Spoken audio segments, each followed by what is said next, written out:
Boa noite. Eu sou o Luiz do Paraná. O relato que aconteceu foi aqui mesmo, a 40 quilômetros da cidade de zona rural, em 1989, com um amigo chamado Carlos. Carlos trabalhava em uma empresa de construção e gostava muito de uma pescaria. Na maioria das vezes, ia sozinho para rios e represas da região. Certo dia, em uma sexta-feira à tarde, depois do expediente, conversando com um amigo por de nome Joaquim, comentou que iria pescar em uma propriedade abandonada à beira da rodovia.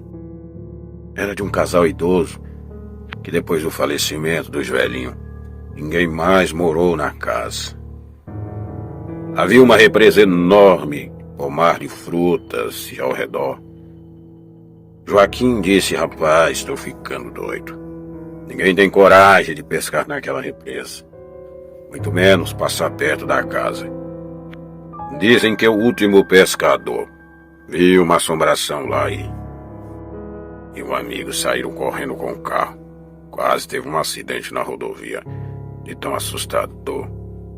Então Carlos deu risada e disse para que parasse de ser bobo, pois aquilo não existia. E ele ainda dizia, se aparecesse na frente, ele cortava com facão.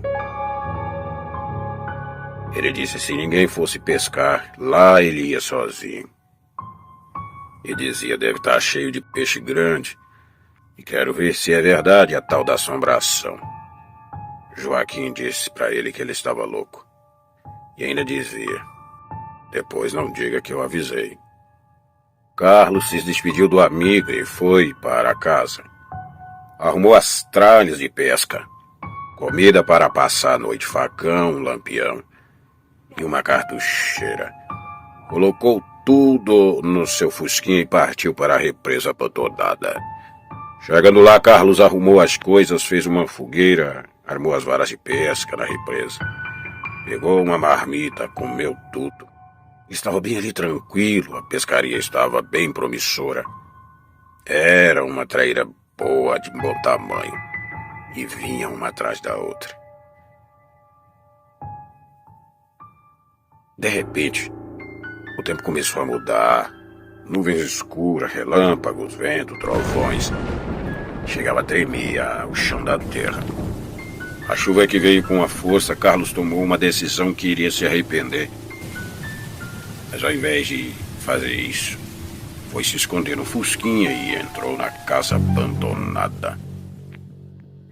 Pegou o lampião, sentou-se em um banquinho de madeira na cozinha. Carlos sentado ali esperando a chuva passar. Até então ele estava tranquilo, mas tudo ia mudar depois que começou a ouvir uns barulhos estranhos, parecendo pessoas, mas eram passos. Passos bem normais. Quando Carlos viu que havia no quarto, perto da cozinha, ele pegou uma lanterna e clareou na direção da porta. O que viu gelou seu corpo e seu coração. Disparou, quase teve um infarto. Uma criatura esquelética, com o couro grudado nos ossos. O crânio não tinha olhos, os buracos, as roupas rasgadas. E um cheiro forte de podre de carniça. Aquilo estava se aproximando de Carlos mais do que depressa. Ele então saiu dali do meio da chuva. Conseguiu ligar o Fusca e saiu correndo até que conseguiu chegar na sua casa. As suas coisas ele deixou tudo lá. Facão, espingarda, mochila, os peixes. Carlos, aterrorizado, chamou seu amigo Joaquim para passar a noite na casa, pois ele estava muito assustado. Nunca imaginaria fazer e passar pelo que passou. Joaquim falou que nunca deve abusar e desafiar essas coisas. Elas existem e devem ser respeitadas.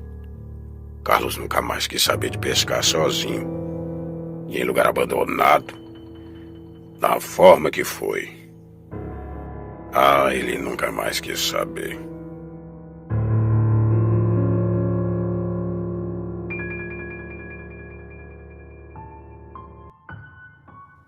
Era uma noite comum, como qualquer outra de um dia qualquer. Eu me preparava para mais um dia de trabalho. Trabalhando já há alguns anos nessa renomada empresa de transporte rodoviários de passageiros. Estava já começando a minha rota, e ela iria ser de São Paulo com destino a Londrina, no estado do Paraná. Naquele dia, a bordo comigo, havia 26 passageiros. A viagem prosseguia tranquilamente. Ao chegar em Piraju, um vulto logo à minha frente acenava com os braços, e quando o farol bateu em cima, pude ver uma jovem senhora de saia azul e blusa rosada. Ela estava desesperada, pedindo por socorro. Joguei para o acostamento na rodovia, desci do ônibus e fui até ela, entender o que estava acontecendo. E todo o tempo me pedia para mim, para socorrê-la. Tentei acalmá-la para entender melhor. Foi quando ela disse: "Moço, me acompanhe, por favor. Preciso que me ajude, te imploro." E ela dizia que tinha se envolvido em um acidente e por isso precisava de socorro. O olho dela era de total desespero e muita dor. Com os olhos lacrimejando, ela pedia para segui-la até o local. Então eu, com medo que fosse de repente uma cilada, um assalto ou coisa assim, e logo convidei mais 3 passageiros para acompanhar, e ao chegar na ribanceira havia um carro capotado. Descemos depressa e quando chegamos vimos uma pessoa no volante, debruçada sobre ela e já sem vida, e no banco do passageiro uma criança que nitidamente estava com marcas de ferida, mas ainda estava viva. Porém, o pior foi ao se aproximar da motorista. Se tratava da mulher que havia me pedido socorro. Ela já estava morta ali. Eu, espantado, todo trêmulo, disse aos 2 passageiros: "Foi exatamente essa mulher que me pediu ajuda." Olhei para um lado, olhei para o outro.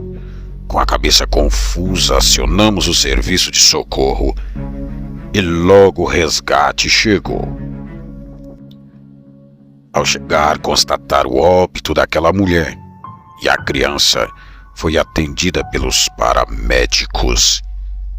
Fiquei um bom tempo com isso na cabeça e toda a viagem que eu fazia eu lembrava desse fato e a cabeça vinha a 1000 por hora, relembrando toda aquela cena e o receio de a qualquer hora uma mulher misteriosa me parasse pedindo ajuda ao meio da rodovia.